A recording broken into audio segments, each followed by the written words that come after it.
Let's talk about that moment. You know the one? That gut punch of a moment when the world tilts on its axis and the person you thought you knew just disappears. And for the first time, you see what was hiding underneath it all along. That's the breaking point. And trust me, understanding it changes absolutely everything.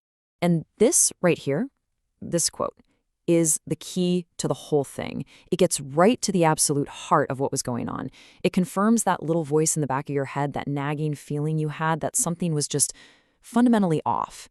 See, their biggest fear wasn't about losing you. It was about you seeing them for what they really are. In the beginning, though, it all felt so perfect, didn't it? As therapist Chris Reese puts it, it felt like a solid bridge, something strong, secure, something you really believed you could build a life on. You felt completely safe walking across it. And then the little cracks start to show up. All of a sudden, what they say and what they do are two totally different things. The kindness you once cherished now feels like it has strings attached, like it's just a tool to get something. The little digs turn into outright disrespect. And then wham, they turn on you for what feels like no reason at all, leaving you completely baffled. It gets to a point where the red flags are waving so hard, you just can't ignore them anymore.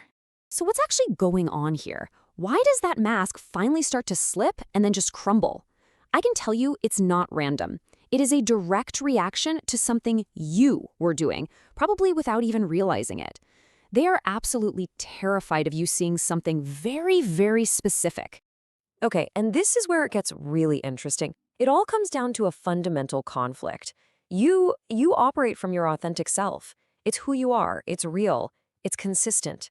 A narcissist, on the other hand, operates from a false self that they've built from scratch. It's not real. It's a performance, a show put on for an audience, and it completely depends on outside approval, on your applause, to even exist. And that's the core of the problem for them. Your genuine nature, just you being you, acts like an honest-to-God mirror. It doesn't flatter, it doesn't lie, it just reflects back the truth. And it shows them the one thing they cannot bear to look at, the emptiness, the hollowness behind their entire act. Your very existence becomes a threat to their fake reality. So what's their game plan?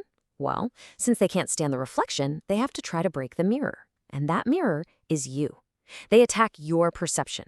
They'll tell you you're being too sensitive or that you're just imagining things. They'll spin your valid concerns into proof of your insecurity. They create so much drama and chaos that you get confused and start to doubt the one thing that allows you to see the truth, your own mind. So please hear this. What felt like a deeply personal rejection of you, it wasn't that at all. It was a system failure. It had nothing to do with your worth. It was the total collapse of their control system. Your clarity, your ability to see right through the act became something they just couldn't manipulate anymore, and their entire psychological program just crashed. Let this one really sink in for a minute. Every single thing they did that hurt you, the lies, the cruel words, the manipulation, 100% of it was a choice. Not an accident. A choice. You know, Dr. Ramani points out this huge difference between a mistake and a bad decision. A mistake is accidental, right? You spill some salt. You didn't mean to. A bad decision is a conscious choice. You choose to write and send a cruel text. Calling their behavior a mistake lets them off the hook completely. It's their get-out-of-jail-free card for all the bad decisions they made, over and over again. Realizing this is how you start to find your way back to yourself. Seriously, the path to trusting your own reality again starts with changing the way you talk about what happened. It's about taking back control of the story. And here is such a powerful tool from Dr. Ramani. Stop saying, "You make me feel." That phrase literally hands them all the power. Instead, you own your feeling. Say, "I feel angry," or "I feel sad in this situation." It sounds like a small change, but it is a massive, revolutionary act of taking your power back. It tells the world, and more importantly, it tells yourself that you are the sole owner of your feelings. Ultimately, this whole journey is about reclaiming what was yours all along. Your perception, it wasn't flawed, it was spot on. Your emotions, they weren't an overreaction. They were important signals trying to tell you something was seriously wrong. And your needs, they were never too much. They were legitimate, human needs that deserve to be met. So let's end on this thought. You were never, ever the problem. You were the mirror they couldn't break.